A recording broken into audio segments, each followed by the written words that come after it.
함께 우리 신앙을 고백하시겠습니다. 나는 전능하신 아버지 하나님 천지의 창조주를 믿습니다. 나는 그의 유일하신 아들 우리 주 예수 그리스도를 믿습니다. 그는 성령으로 잉태되어 동정녀 마리아에게서 나시고 본디오 빌라도에게 고난을 받아 십자가에 못 박혀 죽으시고 장사된 지 사흘 만에 죽은 자 가운데서 다시 살아나셨으며 하늘에 오르시어 전능하신 아버지 하나님 우편에 앉아 계시다가 거기로부터 살아있는 자와 죽은 자를 심판하러 오십니다. 나는 성령을 믿으며 거룩한 공교회와 성도의 교제와 죄를 용서받는 것과 몸의 부활과 영생을 믿습니다. 아멘. 찬송가 559장을 찬양하시겠습니다. 559장입니다.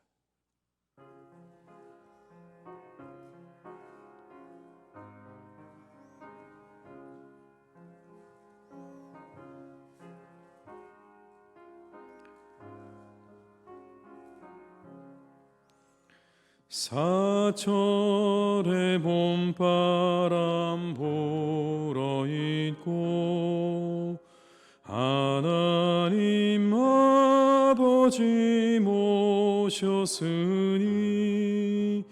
믿음의 반석도 든든하다. 우리 집 즐거운 동산이라. 고마워라 임마누엘. 예수만 섬기는 우리 집. 고마워라 임마누엘. 복되고 즐거운 하루하루. 어버이 우리를 보이시고 동기들 사랑에 뭉쳐있고 기쁨과 서름도 같이 하니 한간에 조가도 전국이. 고마워라 임마누엘. 예수만 섬기는 우리 집. 고마워라 임마누엘. 복되고 즐거운 하루하루. 아침과 저녁에 수고하여 다같이 일하는 온 식구가 한 상에 둘러서 먹고 마셔. 여기가 우리의 낙원이라. 고마워라 임마누엘. 예수만 섬기는 우리 집. 고마워라 임마누엘.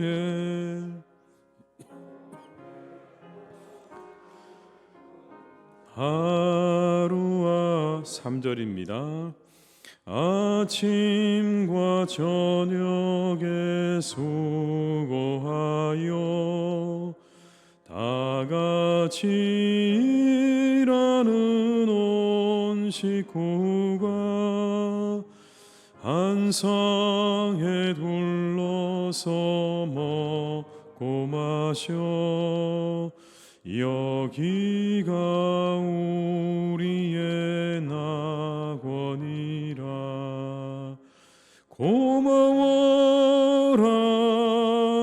임마누엘. 예수만 섬기는 우리 집 고마워라 임마누엘 복되고 즐거운 하루하루.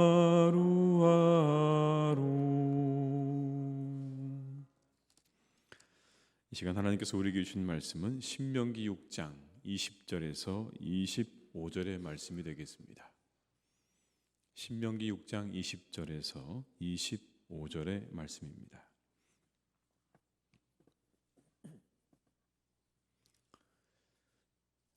신명기 6장 20절에서 25절의 말씀을 함께 봉독하시겠습니다. 후일에 내 아들이 내게 묻기를 우리 하나님 여호와께서 명령하신 증거와 규례와 법도가 무슨 뜻이냐 하거든 너는 내 아들에게 이르기를 우리가 옛적에 애굽에서 바로의 종이 되었더니 여호와께서 권능의 손으로 우리를 애굽에서 인도하여 내셨나니 곧 여호와께서 우리의 목전에서 크고 두려운 이적과 기사를 애굽과 바로와 그의 온 집에 베푸시고 우리 조상들에게 맹세하신 땅을 우리에게 주어 들어가게 하시려고 우리를 거기서 인도하여 내시고 여호와께서 우리에게 이 모든 규례를 지키라 명령하셨으니 이는 우리가 우리 하나님 여호와를 경외하여 항상 복을 누리게 하기 위하심이며 또 여호와께서 우리를 오늘과 같이 살게 하려 하심이라. 우리가 그 명령하신 대로 이 모든 명령을 우리 하나님 여호와 앞에서 삼가 지키면 그것이 곧 우리의 의로움이니라 할지니라. 아멘. 가장 부유한 삶은 이야기가 있는 삶이다. 이어령 교수의 말입니다. 가장 부유한 삶은 이야기가 있는 삶이다. 우리가 스토리의 시대를 살고 있죠. 삶의 이야기가 있는가가 중요한 시대입니다. 그런데 우리가 이렇게 삶의 스토리를 가지기 위해서 조건이 있습니다. 더 많은 의미를 우리의 삶 가운데 가지려면 한 가지 조건이 필요합니다. 그건 얼마나 내가 주체적인 삶을 살았는가 하는 것입니다. 내가 내 삶을 얼마나 주체적으로 살았는가. 그럴 때 우리의 삶에 더 의미 있는 이야기들이 많아지는 것이죠. 시간에 떠밀려 살지 않는 겁니다. 그냥 시간에 떠밀려서 이리저리로 다니는 것이 아니라 내가 그 시간을 주체적으로 살아내는 걸 의미하는 겁니다. 물론 시간에 나를 그냥 맡겨도 우리에게는 많은 사건들이 일어나고 부딪힘이 일어나게 되어 있습니다. 그러나 곧 사라지게 되어버리죠. 그러나 내 삶에 조금 더 주체적일수록 우리의 삶에는 더 많은 부딪힘이 일어나게 되는 것이고 결국 우리 삶의 그 안에서 더 많은 의미들과 이야기들을 얻게 되어 있는 것입니다. 우리의 삶이 얼마나 그래서 우리가 많은 의미 있는 이야기들을 만들어낼 것인가 하는 건 내가 얼마나 주체적으로 내 삶을 살아내는가, 살아가고 있는가와 직접적으로 연관이 있는 것입니다. 그렇다면 성도가 주체적인 삶을 살았다는 건 무엇을 의미할까요? 그건 믿음으로 살았다는 것을 의미하는 겁니다. 성도가 자신의 삶을 주체적으로 잘 살았다는 건 믿음으로 살았다는 것을 의미하는 겁니다. 그렇게 믿음으로 살면서 겪게 되는 부딪힘과 은혜와 축복들을 경험하는 삶을 의미하는 것입니다. 믿음과 아무런 상관없이 살면서 그저 이리저리 떠밀려 사는 삶이 아니라 세상이 어떠하든지 내가 믿음으로 살아서 그 안에서 부딪히기도 하고 은혜를 얻기도 하고 축복을 경험하기도 하는 그 삶을 가리키는 것이죠. 오늘의 본문은 이렇게 시작을 합니다. 20절의 말씀을 제가 읽어드리겠습니다.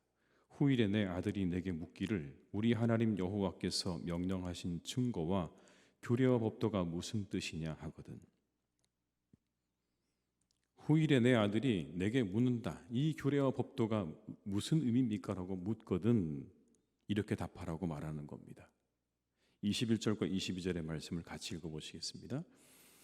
너는 내 아들에게 이르기를 우리가 옛적에 애굽에서 바로의 종이 되었더니 여호와께서 권능의 손으로 우리를 애굽에서 인도하여 내셨나니 곧 여호와께서 우리의 목전에서 크고 두려운 이적과 기사를 애굽과 바로와 그의 온 집에 베푸시고. 하나님께서 우리가 애굽의 종 되었을 때 권능의 팔로 우리를 애굽에서 건져내셨다. 두려운 기적과 이사를 베푸셔서 바로의 온 집에 하나님께서 그것들을 보여주셨다. 그래서 우리가 거기에서 나올 수 있었다는 거죠. 23절의 말씀입니다. 우리 조상들에게 맹세하신 땅을 우리에게 주어 들어가게 하시려고 우리를 거기서 인도하여 내시고. 하나님께서 그렇게 우리에게 약속의 땅으로 들어가게 하시려고 그 땅에서 우리를 인도해 내셨다. 그리고 그 하나님께서 우리에게 규례를 주셨다. 애굽의 포로되었던 우리를 건져내시고 우리를 가나안 땅으로 인도하신 그 하나님께서 우리에게 규례를 주셨다. 왜? 항상 복을 누리고 오늘처럼 살게 하려고 하시려고. 여러분 24절의 말씀을 같이 읽어보시겠습니다. 여호와께서 우리에게 이 모든 규례를 지키라 명령하셨으니 이는 우리가 우리 하나님 여호와를 경외하여 항상 복을 누리게 하기 위하심이며 또 여호와께서 우리를 오늘과 같이 살게 하려 하심이라. 여러분 스토리죠. 스토리입니다. 애굽에 있었고 하나님이 건지셨고 기적을 베푸셔서 애굽을 두렵게 하셨고 그렇게 인도하신 하나님이 우리에게 말씀을 주셨다. 우리가 잘 살아가라고 이 말씀을 주셨다는 겁니다. 그러니 그 명령을 삼가 우리 지키며 살아가자라고 그 자녀들에게 가르치라는 겁니다. 25절에 이렇게 말씀하죠. 우리가 그 명령하신 대로 이 모든 명령을 우리 하나님 여호와 앞에서 삼가 지키면 그것이 곧 우리의 의로움이니라 할지니라. 우리가 그렇게 살아가야 된다라는 마지막 결론까지 이야기를 하고 있는 겁니다. 어떻게 우리가 시작되어졌고 왜 이 말씀이 우리에게 주어졌고 그래서 우리는 이 말씀을 어떻게 지켜야 되는가에 대해서 마지막 결론까지 내리고 있는 거죠. 자손들이 묻거든 스토리를 들려주라는 겁니다. 믿음의 스토리를 들려주어야 한다. 애굽에서 그들을 건져내시고 광야에서 그들을 먹이시고 마시게 하신 하나님, 그들에게 말씀을 주어서 그들로 하여금 잘 살게 하신 하나님의 이야기를 들려주는 겁니다. 신앙교육은 여러분 그런 거예요. 믿음의 이야기를 들려주는 겁니다. 찬송가 가사 가운데 이런 찬송이 있지 않습니까? 나의 사랑하는 책 비록 헤어졌으나 어머니의 무릎 위에 앉아서 재미있게 듣던 말 그때 일을 지금도 내가 잊지 않고 기억합니다. 믿음의 스토리가 있죠. 그 어머니의 무릎 위에 앉아서 듣던 그 말씀의 스토리가 있는 거예요. 자신의 무릎에 그 자녀를 앉히고 그에게 말씀을 들려주셨던 그 부모에 대한 기억이 있는 겁니다. 근데 거기서 끝나는 게 아니라 4절은 이렇게 이야기합니다. 그때 일은 지나고 나의 눈에 환하고 어머니의 말씀 기억하면서 나도 시시때때로 성경 말씀 읽으며 주의 뜻을 따라 살려 합니다. 그 자체가 그냥 스토리가 되었어요.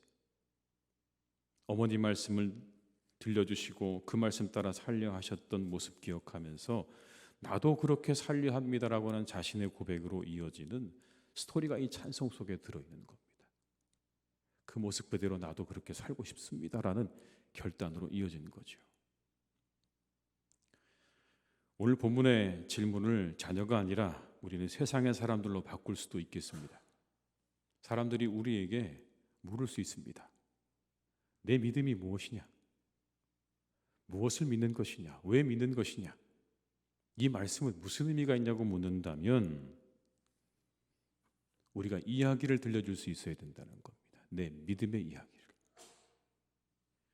내가 세상을 믿음으로 살아보니까 라는 믿음의 이야기를 들려줄 수 있어야 되는 겁니다. 나름대로의 간증이라고 할까요? 우리 각자 개개인들이 가지고 있는 신앙의 이야기들을 들려줄 수 있어야 되는 겁니다. 나이가 지긋하신 집사님께서 그런 말씀을 하시더라고요. 시골에서 아무것도 없는 시골에서 무작정 서울로 상경을 하셨대요. 서울에서 살아야 되겠다는 마음으로 상경을 했는데 상경을 하고 나니까 친척이 자꾸 교회를 가자고 했다는 겁니다. 굉장히 귀찮으셨대요. 교회 가기 싫은데 어떻게 그 친척을 피할 수 없을까? 권유가 부담스러웠던 거죠. 그런데 우여곡절 끝에 권유 끝에 결국엔 교회를 나가기 시작을 했고 신앙생활 오늘까지 하게 되었는데 돌이켜 보니 자신의 인생이 참 신기하고 놀랍다는 겁니다. 그때는 몰랐는데 이제 돌이켜보니까 참 신기하고 놀랍다는 거예요. 아무것도 없이 서울로 올라온 자신의 인생이 이루어진 것을 생각해 보면 그 모두가 하나님의 은혜임을 고백하지 않을 수가 없다는 겁니다. 순간순간 하나님께서 그 길들을 열어가셨던 걸 생각해 보면 기가 막히다는 거예요. 그냥 깡촌에서 아무것도 없이 서울에 올라온 자신의 그 인생의 길을 열어가신 하나님, 그 하나님을 내가 생각하면 정말 그 하나님 앞에 감사와 찬양을 올리지 않을 수 없다는 그런 고백을 하시는 걸 들은 적이 있습니다. 여러분 그렇지 않습니까? 우리 한번 우리 스스로를 돌이켜 생각해 보십시오. 제가 요즘 더욱더 깨닫게 되는 게 한 가지가 있는데요. 믿음으로 살면 하나님을 보게 된다는 겁니다. 여러분 믿음으로 살면 하나님을 보게 되실 거예요. 믿음으로 사셔야 돼요. 그러면 보이실 거예요. 하나님이 역사하시는 게 보이실 거예요. 살아계신 하나님이 보일 것이고 어떻게 하나님이 역사하시는지를 우리가 눈으로 보게 되는 겁니다. 믿음으로 살지 않으니까 안 보이는 거예요. 믿음으로 살면 보일 겁니다. 믿음으로 살아 우리들의 이야기 속에 하나님의 살아계심과 역사하심을 증거할 수 있는 그런 이야기들이 가득한 삶이 되시기를 주님의 이름으로 축복합니다. 여러분 그 삶이 복된 삶이 아닐까요? 어떤 삶이 복된 삶일까요? 우리가 많이 세상에서 가지고 누리고 살아가는 게 복된 삶일까요? 성경은 그렇게 말씀하지 않습니다. 성경은 그 사람들의 이야기예요. 믿음으로 살아서 하나님을 본 사람들의 이야기, 하나님을 느끼고 체험하고 경험한 사람들의 이야기가 이 성경의 이야기입니다. 그런 이야기들로 가득한 거예요. 그 이야기 속에 영향력이 있는 거예요. 그들의 말과 삶이 그들의 자녀들에게 그리고 주변의 사람들에게 영향력을 가지는 거예요. 우리의 신앙의 삶 가운데 믿음의 스토리가, 믿음의 이야기가 있기를 주님의 이름으로 축복합니다. 만약 누군가 여러분에게 묻는다면, 여러분의 자녀가, 여러분의 주변에 있는 사람들이 묻는다면 내가 믿음으로 살아보니 내가 하나님을 보게 되었습니다. 내가 하나님을 보게 됩니다. 믿음으로 살았더니 하나님께서 내 길을 인도하시는 것을 내가 보았습니다라고 하는 그런 이야기들로 가득한 삶을 살아가시기를 주님의 이름으로 축원합니다. 그 삶이 가장 부유한 삶이고 그 삶이 가장 영향력이 있는 삶이라는 걸 기억하시면서 우리의 삶에 믿음의 스토리를 잘 만들어 가시는 복된 성도님 되시기를 주님의 이름으로 축원합니다. 기도하시겠습니다.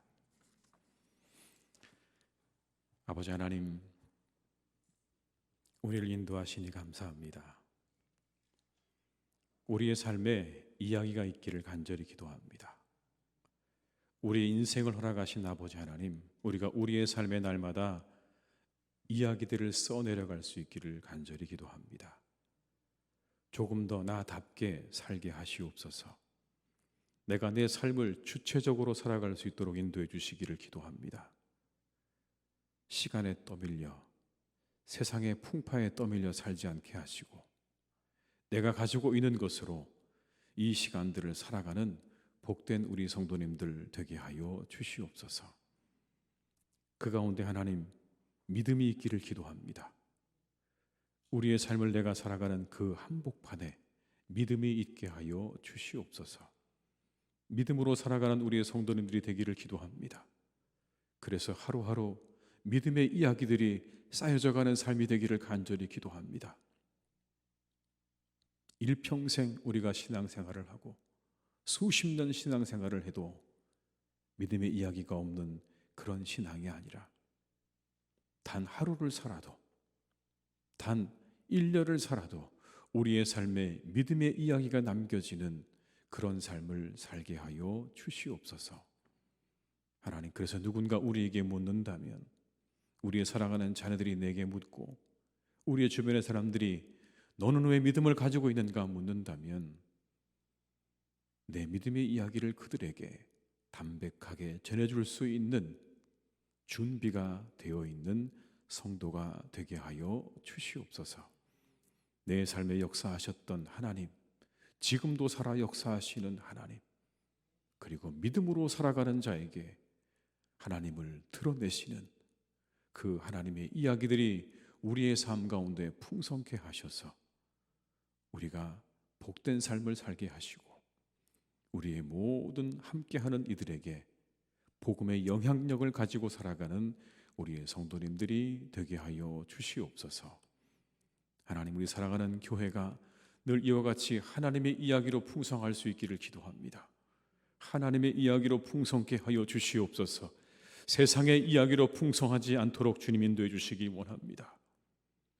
세상의 이야기들보다 하나님에 대한 이야기가 더욱 우리 가운데 풍성해져서 은혜가 차고 넘치는 하나님의 복된 교회로 주님께서 인도하시고 세워 가시옵소서. 아버지 하나님, 이 시간 기도합니다. 우리 시대의 우리 젊은 세대들을 위해서 기도합니다. 주님, 참으로 그 삶을 살아가는 것이 어렵고 힘든 우리의 청년 세대들입니다. 주님, 많은 것들을 포기하고 그 인생을 출발해야 하는 우리의 청년들입니다. 심지어 자녀도 포기해야 하고 살 집도 포기해야 하고 모든 것들을 포기해야 되는 이 시대 가운데 하나님이 함께 하셔서 그들에게 소망을 주시고 새 힘을 주시고 하나님께서 그들이 자신의 꿈을 펼쳐나가며 그 미래를 펼쳐나가기에 부족함이 없도록 이 나라를 주님 이끌어 주시기를 간절히 원합니다. 우리의 다음 세대들이 이 땅에서 잘 살아갈 수 있는 그런 나라가 되게 하여 주시옵소서. 그런 나라가 되게 하여 주시옵소서. 나라를 이끌어가는 모든 이들에게 지혜를 주셔서 하나님, 그런 정책들이 잘 만들어지게 도와주옵시고 이 땅의 청년들이 마음껏 살아갈 수 있는 그 미래를 꿈꿀 수 있는 그런 나라가 되도록 주님, 우리나라와 모든 지도자들을 주님께서 지켜주시고 인도하여 주시옵소서. 아버지 하나님, 이 땅에 사랑하는 주님, 많은 우리의 자녀들이 있습니다. 우리의 많은 청소년들이 있습니다. 그들 또한 주님께서 지켜주시기를 간절히 원합니다. 잘 자라게 하시옵소서. 잘 교육받게 하시옵소서. 하나님, 그들이 온통 세상의 많은 것들에 마음과 생각을 빼앗기며 자라가는 이때를 우리가 보게 됩니다. 핸드폰과 컴퓨터에 게임의 모든 것들을 빼앗겨 하나님, 그렇게 자라가는 이 땅의 많은 우리의 자녀들을 주님께서 기억하시고 하나님, 그들이 그 모든 것들로부터 벗어나 자신의 미래를 계획하고 준비하고 열심히 하나님 배우고 익히는 일에 더 많은 시간들을 드릴 수 있도록 역사해 주시기를 간절히 원하오니 주여 도와주시고 함께하여 주시옵소서. 그들의 삶과 그들의 모든 배움과 그들의 그 성장이 얄팍하지 않기를 간절히 기도합니다. 더 깊이를 가지게 하여 주옵시고 더 인생의 깊은 것들을 들여다볼 수 있는 눈과 마음을 주시기를 간절히 원하오니 보이는 것들의 마음을 빼앗겨 그들의 인생이 하나님 너무 얄팍해지지 않도록 주님께서 도와주시고 인도하여 주시옵소서. 아버지 하나님의 교회를 오늘도 인도해 주시니 감사합니다. 하나님의 교회가 든든하게 서게 하시니 감사드립니다. 주님, 오늘도 함께 해주시고 우리 가운데 역사하여 주셔서 이 믿음의 교회가 수없이 많은 하나님의 이야기들을 세상의 사람들에게 들려주어 구원의 방주가 되게 하여 주옵시고 믿음의 영향력을 가지는 교회가 될 수 있기를 간절히 원하오니 바로 이 땅에 빛과 소금이 되게 하여 주옵시고 구원의 방주가 되게 하여 주시옵소서. 아버지, 우리 사랑하는 교우들을 이 하루도 지켜주시기를 기도합니다. 그 발걸음을 지켜주시고 그 모든 만남을 주님께서 인도해 주시기를 원합니다. 특별히 하나님, 그 만남 속에 주님께서 은혜를 베풀어 주셔서 많은 사람들과 함께 만나는 그 만남이 언제나 즐겁고 기쁘고 복되기를 기도합니다. 하나님, 함께하여 주시옵소서. 때로 어려운 만남을 가질 때 지혜를 주시기를 간절히 원합니다. 그 어려운 만남을 잘 해치고 나아갈 수 있는 지혜도 허락해 주셔서 하나님께서 그 만남들을 통해 자신들의 미래를 잘 이루어 나가는 하나하나의 일들을 이루어 나가는 은혜가 이 하루도 있기를 간절히 원하오니 우리에게 때때로 하나님께서 지혜도 허락하여 주시옵소서. 은혜도 내려 주시옵소서. 피해야 할 모든 것들을 피할 수 있는 은혜도 주시기를 간절히 원하오니 하나님, 오늘도 우리의 삶 가운데 크신 은혜와 축복으로 함께해 주시옵소서. 하나님, 우리 사랑하는 교우들 가운데 질병으로 말미암아 고통받는 분들이 있습니다. 주님, 그들을 위로해 주시고 그들과 함께해 주시고 그들의 영혼과 그들의 육신을 하나님께서 만져주시고 지켜주시기를 간절히 원하오니 이 하루도 회복의 날이 되게 하여 주옵시고 치유의 날이 되게 하여 주시옵소서. 어려움 가운데 있는 우리의 가정들과 우리의 모든 성도님들의 일터를 축복하셔서 그 모든 어려움들은 속히 떠나가게 하여 주옵시고 회복의 은혜가 우리의 가정과 우리의 일터 가운데 있는 복된 날이 되게 하여 주시옵소서. 모든 것을 주님께 의탁드리오니 우리와 함께 하시기를 간절히 원하옵고 예수님의 이름으로 기도드립니다. 아멘. 각자의 자리에서 계속 기도하시겠습니다.